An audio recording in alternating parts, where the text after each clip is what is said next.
I think my voice is loud enough, but just in case, right? Okay, so my name is Rita Haque, and I'm a caregiver, as most of you may be.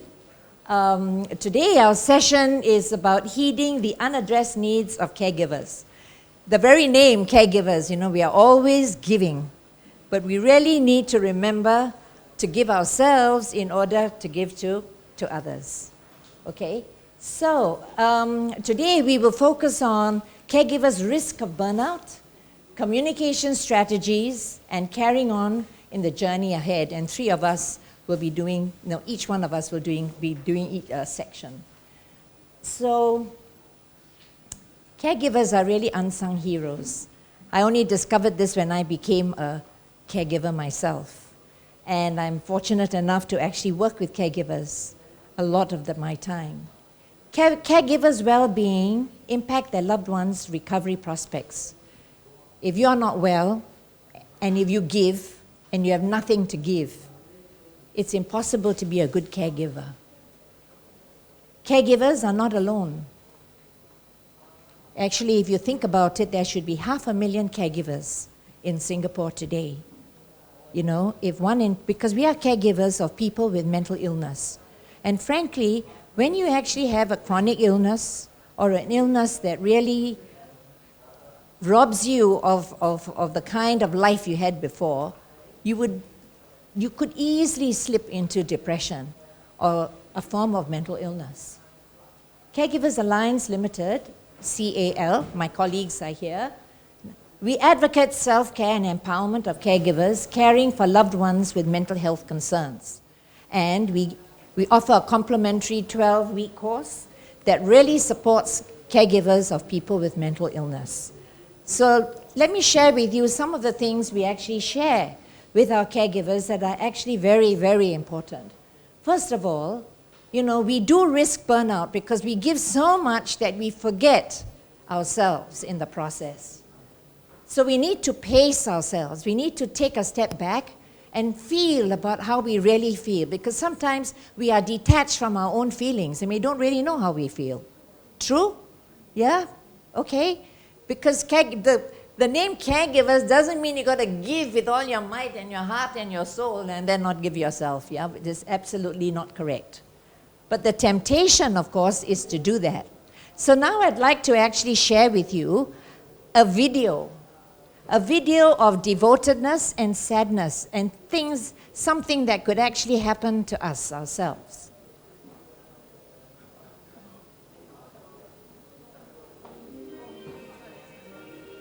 Eh?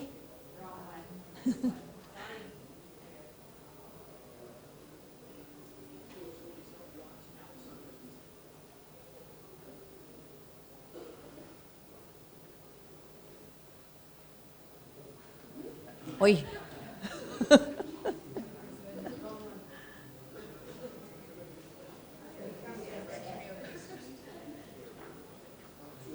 think this is the one. This is the one. This is the one.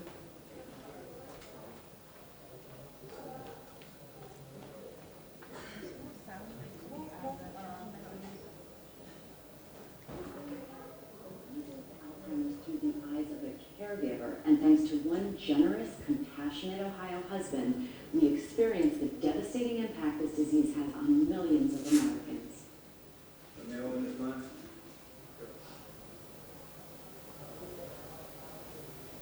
Girl, I've been married for 46 years. Our eyes met, and the relationship took off. Where is your brush, my dear? We have supported each other almost since day one. Teoh, 182. Things for us started to change in 2005. We were on a trip to California visiting family. She started confusing my cousin Barbara with her cousin Andrea. At that point, I realized something was wrong. The diagnosis of Alzheimer's came about 3 days after her 68th birthday. When she was first diagnosed, we had 3 sources of healthcare coverage. In '08, the first one canceled. '09, we lost a second. January of '10, we lost our long-term care insurance. And it is a financial hardship for us.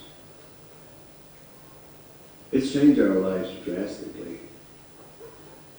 The way in which I cope with this disease is to use my experiences as a marathon to deal with it one day at a time, 1 mile at a time. It's difficult to watch her now, knowing how she was before.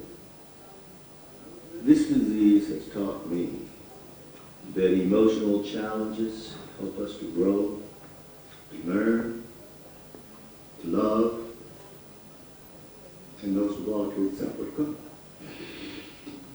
Sorry. And of course, our hats are off to Eugene Fields for the wonderful way he's caring for his wife, Karen. So interesting. And here she was diagnosed at 68. It is a marathon for somebody that. Absolutely. Oh my gosh.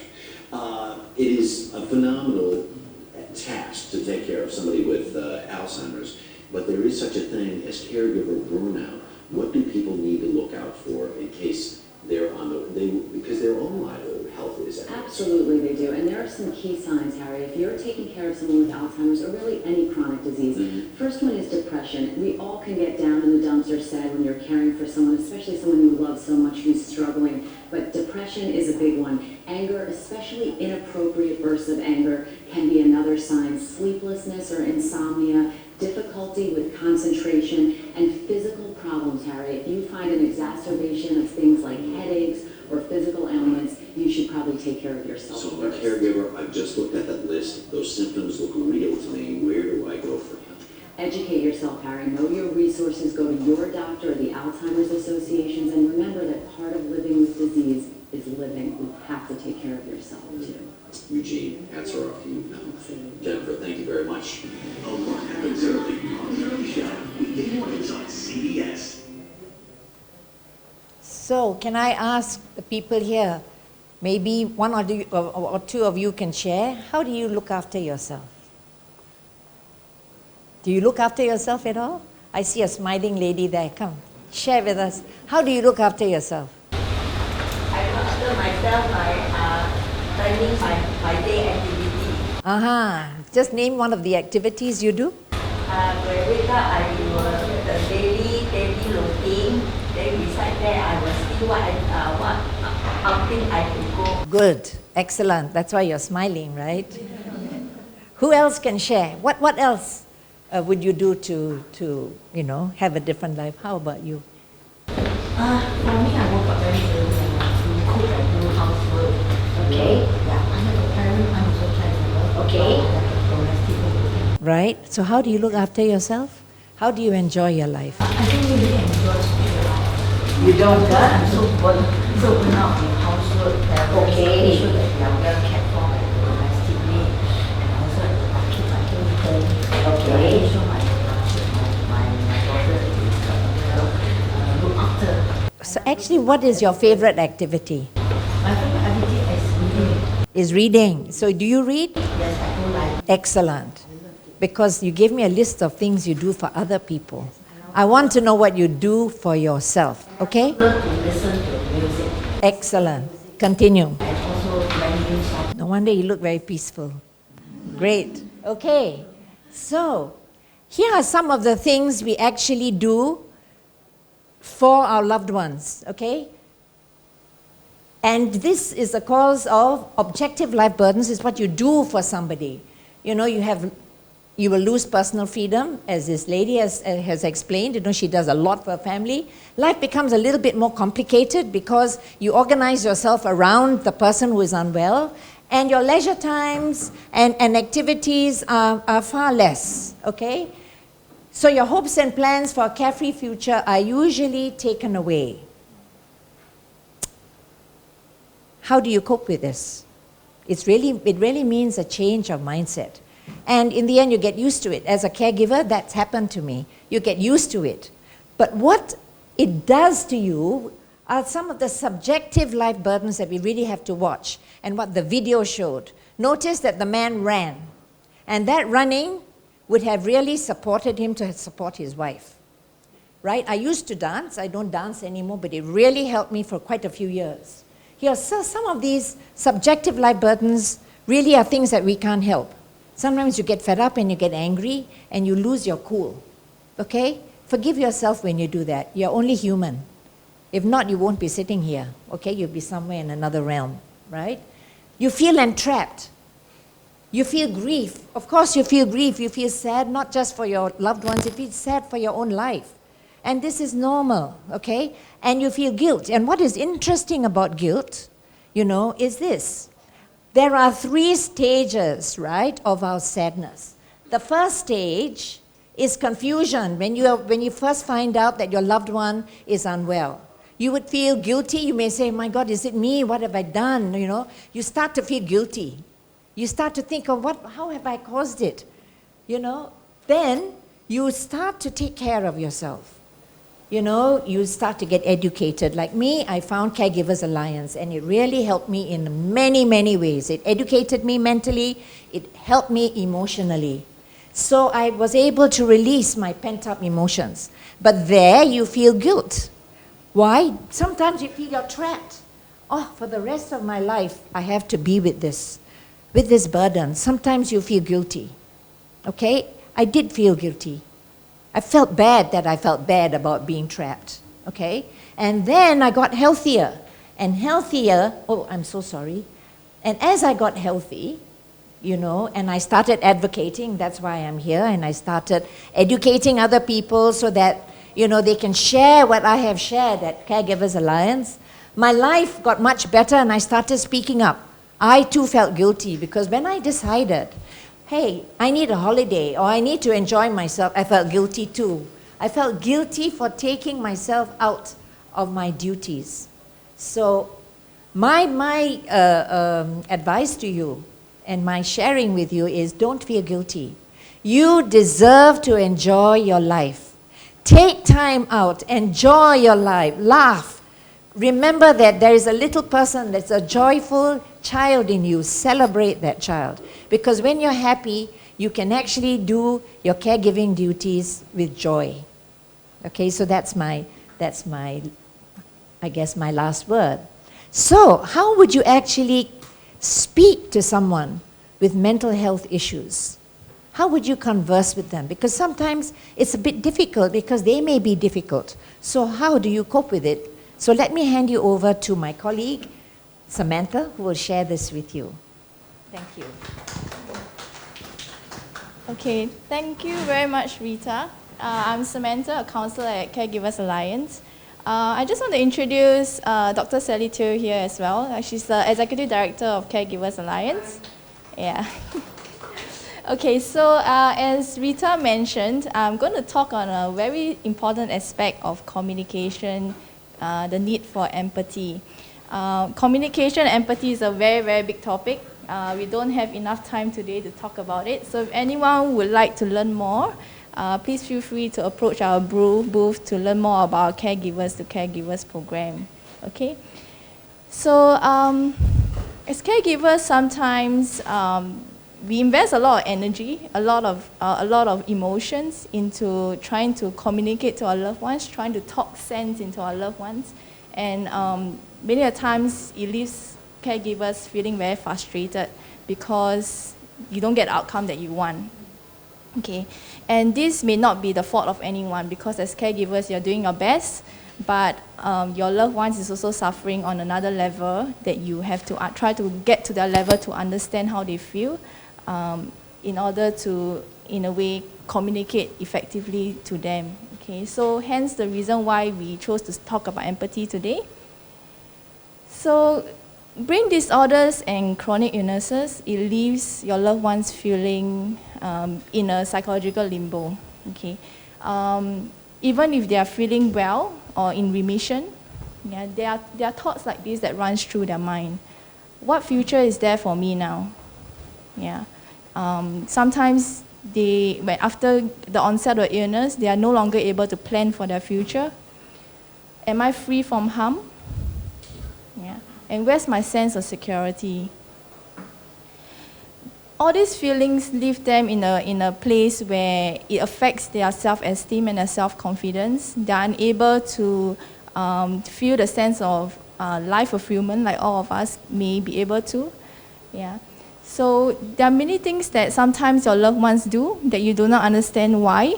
Yeah, maybe rejecting medications, rejecting family support, rejecting community support, and you wonder why. Why do they do that? Yeah. That may just be them trying to protect that little, self-esteem and self-confidence that they still left in them. Okay. There's another term also called defense mechanism. I think this might sound familiar to most of you. Yeah. It's a very common way of coping that all of us will have a certain kind of defense mechanism. Some of us run when there's conflict. Some of us approach conflict. That is also a part of defense mechanism. And we need to understand that sometimes when our loved ones behave in a certain way that they do, it might just be their way of coping. Okay? For example, withdrawing from the family members. Sometimes it's easier than approaching the situation itself. Yeah, it's not that they don't want to talk to you, for example, or not that they don't want to get support. It's sometimes they don't know how to, and that's easier for them. That's where they're more comfortable in. Okay. So in the next one, we'd like to play a video.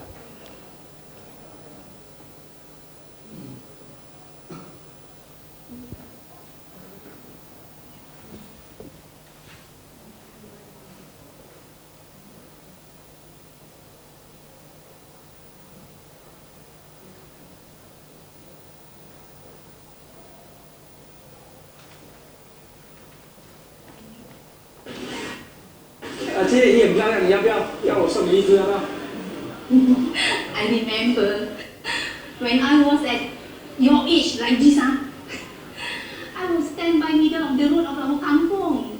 You know why? Because I just want to catch a glimpse of him.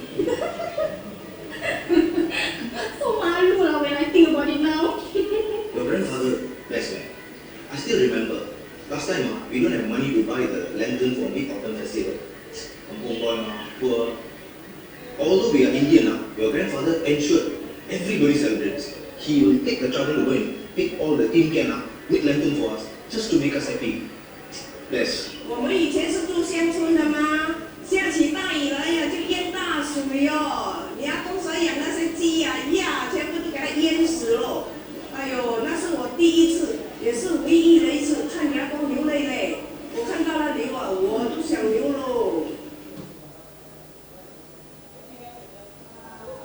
阿公，你还记得这些人吗？当然，我刚送鸡给他们。你知道吗？那个卖鸡蛋的，到今天都还没有还我钱。阿公，是他们。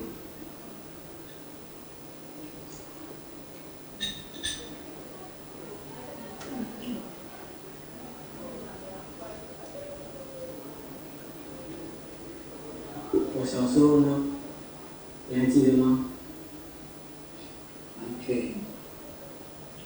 我的孩子之中，你是最调皮的，背了书包去逃学，还去捉打架鱼。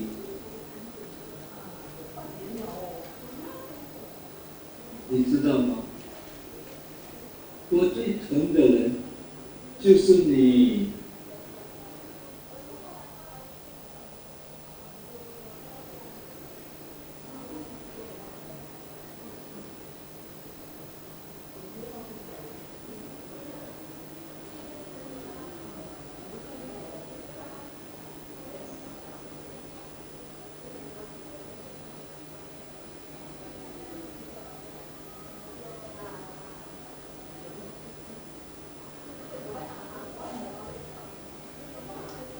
鸡在叫了，我要去喂鸡了。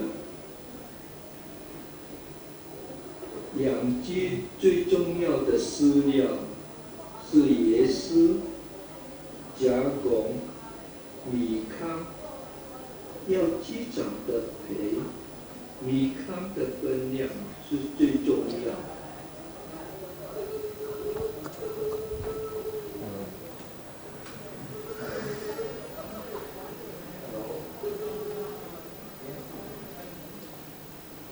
OK， 你来帮我好吗？我一个人做不来。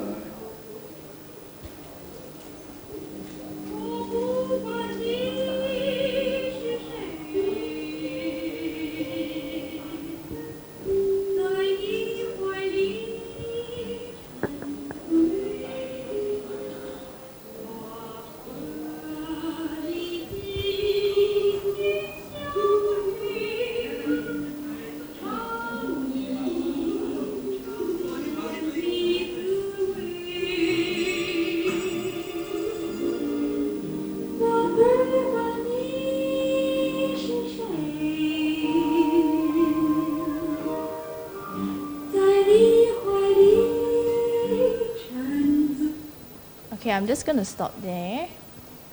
So can everyone see how empathy is related to this video? Yes? Yeah. And when the grandfather called him Haque, who do you think he was referring to? The son. And what did the grandson do? Sorry? Yeah, so he went along with it. Yeah. So sometimes communication is just about being there with a person, being there in the journey with them, being side by side with them, even though you might not be able to talk sense anymore to them. Yeah. And also in our program, we like to say that to talk to the person behind the illness. They mentioned just now, dementia does not change who the person is inside. Yeah. So as caregivers, you need to see that the person that you used to know is still somewhere there. Yeah, and to talk to the person behind the illness rather than the illness itself. Okay. So I'll pass on to Angeline, our next speaker.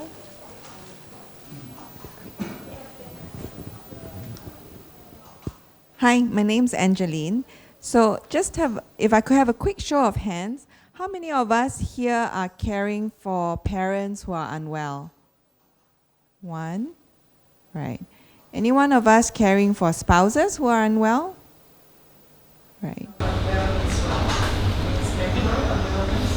Caring for your loved ones. Basically caring for somebody, a loved one at home. Right? Yeah. I went forward. There's something that we usually tell our caregivers to take note of when we expect recovery. We also need to understand it from our loved one's point of view. It's not something we can impose. Sometimes it's from their point of view, what recovery may look like. It will probably be different from what we see, especially when we're talking about certain illnesses that are chronic or degenerative disorders. They may not be what they used to be. And if they want to get better, it is on their terms. Patricia Deegan is a psychologist he's a known psychologist, and she was suffering from schizophrenia, right? And she wanted recovery in a way that was not imposed on her. So this is her definition of recovery. It's her own decision. It's not something that people can force on her. And when we think about our elderly loved ones at home, sometimes they have their ways of communicating with us that may sometimes frustrate us. And with this video, I hope to get some of us thinking about what could be going on when, we go through these difficult experiences with them.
So that very short clip there, quite kind of endearing portrayal of what happens between parent and child. It can happen also between spouses, perhaps between siblings, right? What do you think was going on there that the father was trying to convey to the child?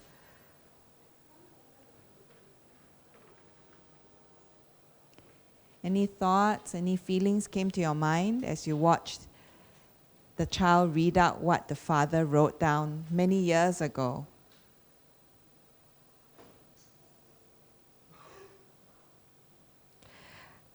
Anybody?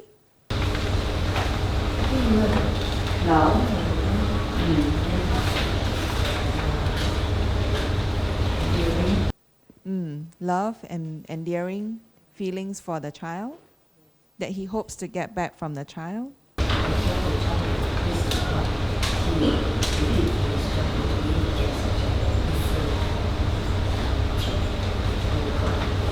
How do you think the father might at first have felt to not get back that same endearing response? Hurt and sad, yeah. So this is a portrayal of some of the very real experiences we may encounter on a daily basis in the long journey of caregiving. And we sometimes may feel frustrated by it. But if we look at it from the other point of view, like what this lady just reminded us, that perhaps they are looking for the love they used to give to us, they want it back in some ways. And when we look at it that way, maybe we will respond differently. So in the long journey of caregiving ahead, we need to pace ourselves some more and remember, right, the love that we have for our family members. So going back to the slide, I thought I would just maybe share with you also a research finding in a local setting.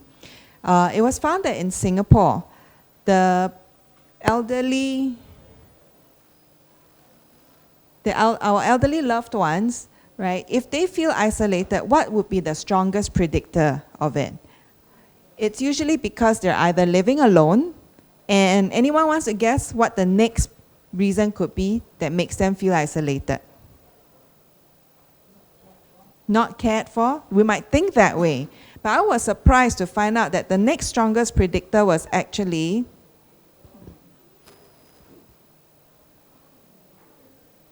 it's not responding.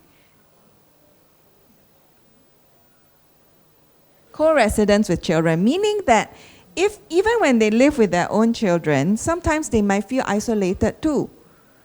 Then what does that tell us? Could it be because there's something that went wrong in the communication or the relationship patterns at home?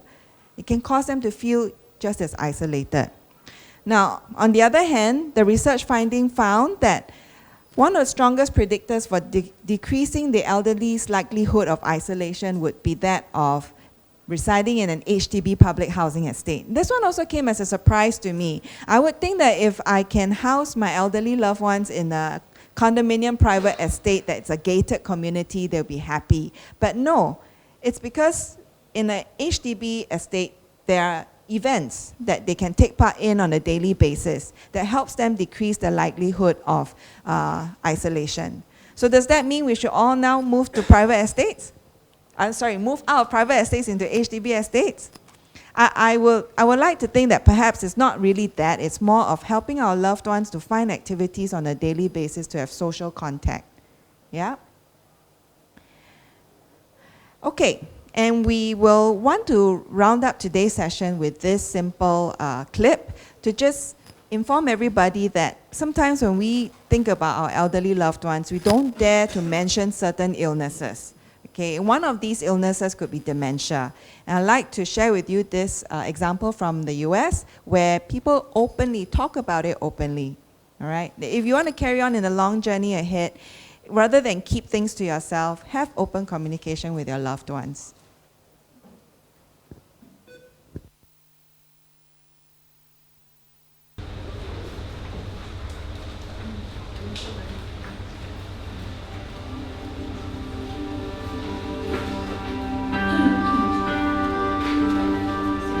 It's okay to talk about dementia, and that's what we've come to do here.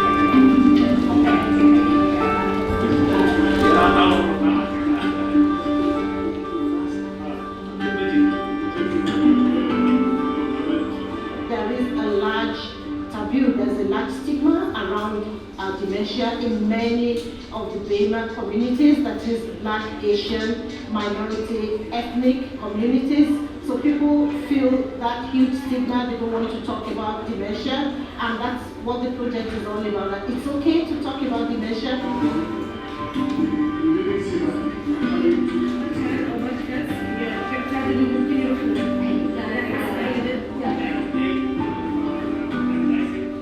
We brought together 5 communities led by our 5 dementia champions. They've been doing absolute superb work in each of their communities, raising awareness of dementia, signs and symptoms, and where to go, and where to be signposted for advice and help.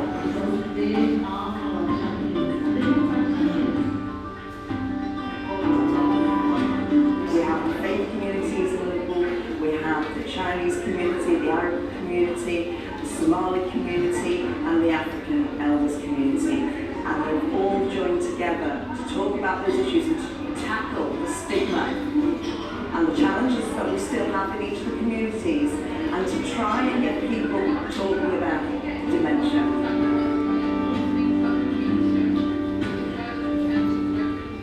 So what you see them discussing around the table is how they have supported people living with dementia in the last 3 years, and how they want to keep up promoting the awareness and talking about dementia. It's okay to support people living with dementia. It's okay to accept the support that services out there, the NHS is offering for people with dementia. And that is what the project is all about.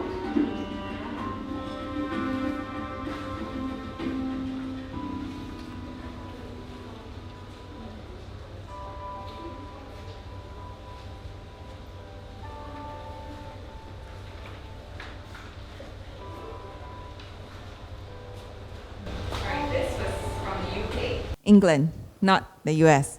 In Singapore, our version of what they're doing is caregivers training, support group as well. You will experience a great deal of networking and social support when we come to our caregivers training. And we have our booth these 2 days at Caregivers Alliance outside. So we've come to the end of our presentation, and we welcome any questions you may have.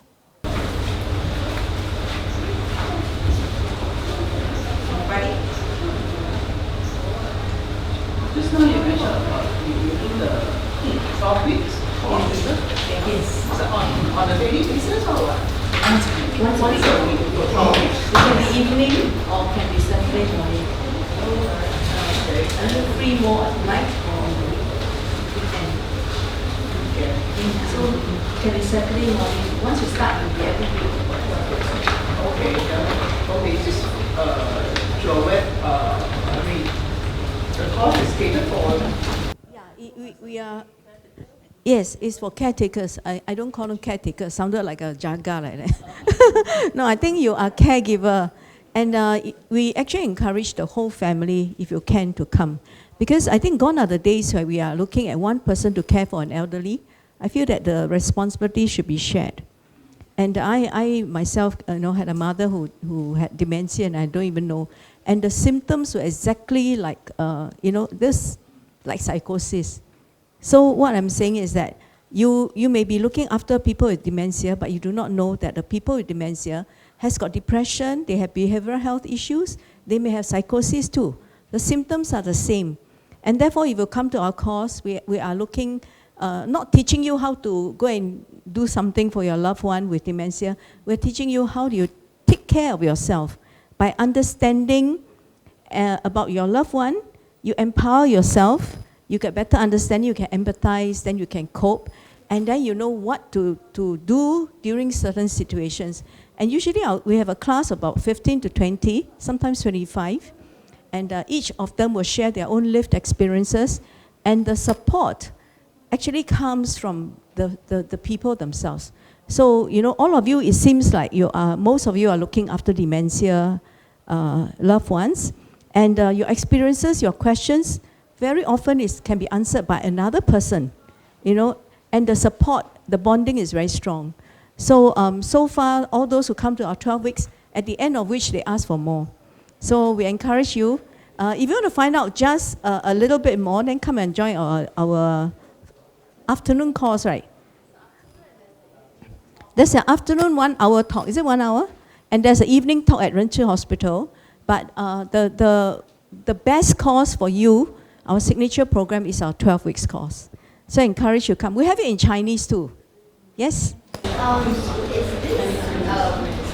only for caregivers or looking after those with mental? No, dementia, as I said before, we are caring for yourself. We are caring for caregivers. Actually, we are the main organization that looks after your caregivers, because we find that the caregivers Caregivers who give care to anybody. Actually, yeah. I have only 2 minutes left, but you can always give us a call. You have a telephone number there. And our staff are always here. You know? We do a lot of training here. And so you can always drop by and talk to us. Which is the first date? November 7 on Monday, upcoming here, Chinese class. What time? 7 p.m. Yeah. The English one is 18 Jan that we are hoping to start. Also in Tanjong. Here, yes, this very venue you're sitting in. You may not know, we run something like 3 classes a week sometimes. 3 to 4 classes a week. And How weeks classes is starting when? coming 7th of November, Chinese, and the January one is in English, the next class. This because, yes, all here. And later on, we'll be having some classes at Renchi Hospital as well. So you're welcome to just give us a call and do sign up. Okay, thank you. Are you all working, by the way? All of you are working. Wow, you got such burden, must come together, yeah, and get support from each other. Thank you. Can we give all the speakers a round of applause?